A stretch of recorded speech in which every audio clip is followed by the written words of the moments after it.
The entire island is a Portland stone memorial, carved out and immense, shaped by convicts and quarrymen.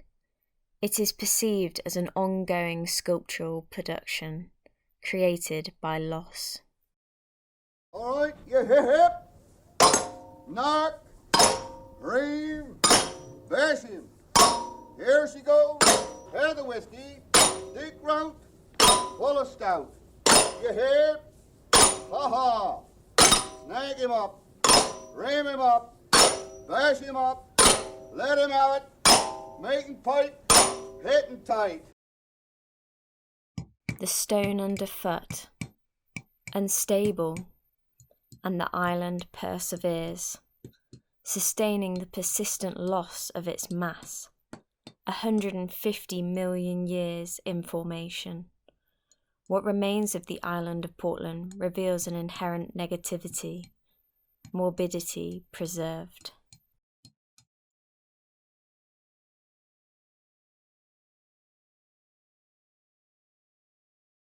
Portland stone is an oolitic limestone, which is a sedimentary rock formed at the end of the Jurassic period, approximately 150 million years ago. It consists of calcium carbonate and is formed by the compaction of calcite, primarily from marine organisms at the bottom of the shallow sea shores. The presence of marine organisms and other fossils is often noticed in the stone.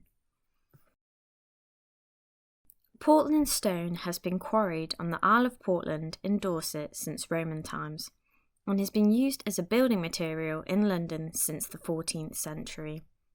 Extraction began in the 17th century with shipments to London for Inigo Jones's banqueting house. This was the first structure to be completed in the neoclassical style in 1622. Christopher Wren's choice of Portland stone for the new St Paul's Cathedral established it as the stone of choice for London after the Great Fire, due to its strength, durability and resistance to weathering.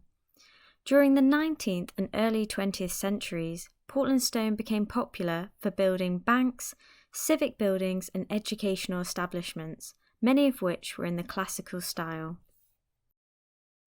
There is approximately 12 million tonnes of Portland stone which has been used in construction in London today.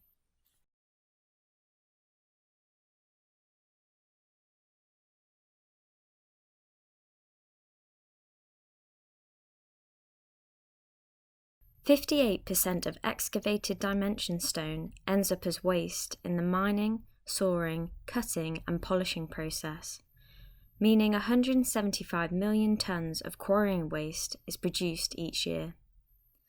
This waste is classified into two different types: solid waste from extraction and the rejected stone at the processing unit, and the other is stone slurry from the sawing and polishing process. This waste stone is a non-renewable resource. I started to explore what could be made with the waste stone. I investigated the lime cycle and used historical rendering techniques to understand the quantities required and the application process. I began to experiment with various mixes involving waste stone dust, lime, and other waste products to replicate the Portland stone strata in my initial prototypes. I then explored different geometrical shapes that could be made with the timber laths and render, which would be difficult and expensive to cut in solid stone. I continued to create alternative prototypes through ramming waste stone chippings, lime and stone dust to imitate the stones I had collected on my visit to Portland. Through this process, I realised that I did not want to copy the stone, but rather question the superiority of the dimension stone over the rejected stone waste. This led onto my final prototype. Using historical references, St Paul's Cathedral established Portland stone as the material of choice in London. Therefore, I abstracted a fragment of St Paul's, making it out of a combination of Portland stone waste render and ram stone waste. The fragmented nature of the piece exposes the hidden structural form of the geometry, whilst also questioning the inferiority of the stone waste.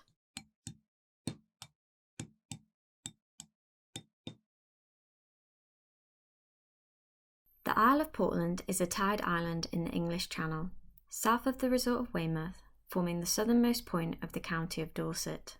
The island is only 6 kilometres long by 2.7 kilometres wide. A barrier beach called Chesil Beach joins it to the mainland. The population of Portland is under 13,000. The island has a combination of 12 active and disused quarries, as well as 2 active prisons, HM Prison the Verne and the Young Offenders Institution. There are also the remains of the old Royal Naval Air Station, rifle ranges and weir batteries. The site, Admiralty Quarry, is a disused quarry located on the northeast side of the island. In the 19th century, Admiralty was quarried by convicts who extracted stone used to build the Portland Harbour's breakwater arms. The arms were built to protect the harbour by concerns over the security of the English Channel and fears of a French invasion. Admiralty is surrounded by disused industrial elements, such as the Grove lime kiln and disused gun batteries. It is between 2 active prisons and Albion Stone, who still mine the stone. Admiralty is approximately 350 metres long by 180 metres wide. The boundaries of the site are the 25-metre high quarried elevations, which reveal the geology of the island strata.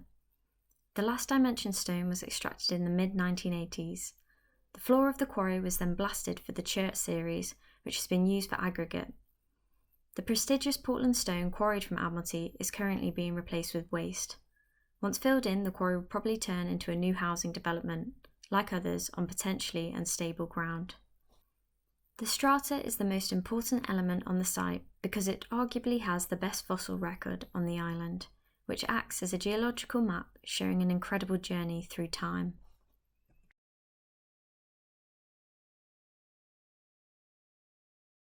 Analysis of the site revealed the 2 important areas of strata on the east and west elevations.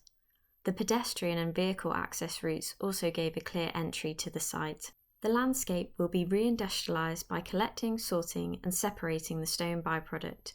This material would then be used to create the main building. One-to-one testing involved collecting the byproduct on the site, preparing the formwork against the stratigraphy, mixing the material with lime and water, and then ramming the material into the formwork to produce the relief of the boundary of the site. These quarry waste walls act as cross-bracing infill panels between load-bearing stone. The main building programme combines different accommodations, workshops, educational space and exhibition space. The main building will be positioned near the important strata on the west side of the site to receive the morning light. These spaces will re-engage the young prisoners to gain valuable work experience in constructing the building elements and working in the spaces. The local community will engage with the events on the site, whilst also attracting visitors and students to learn and celebrate the history of the stone. The year will begin with the collection of the stone byproduct from the site and surrounding quarries.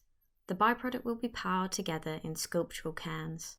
The layers of sieves will be constructed against the quarried elevation for the sorting and separating of the stone byproduct. Formwork will be constructed in layers against the stratigraphy. The stone byproduct mix will be rammed in 10 cm layers, which are compressed with sledgehammers. Once the last layer has been compressed, the formwork is disassembled and reused.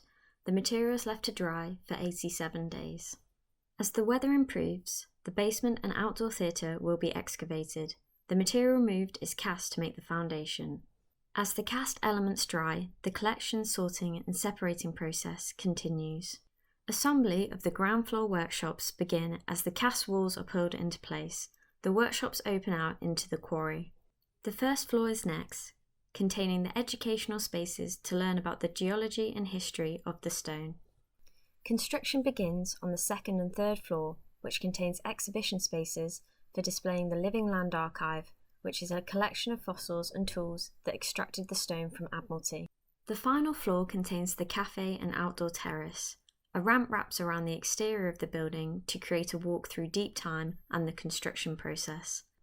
The balustrade is constructed with byproduct render applied to timber laths, which are hung between load-bearing Portland stone.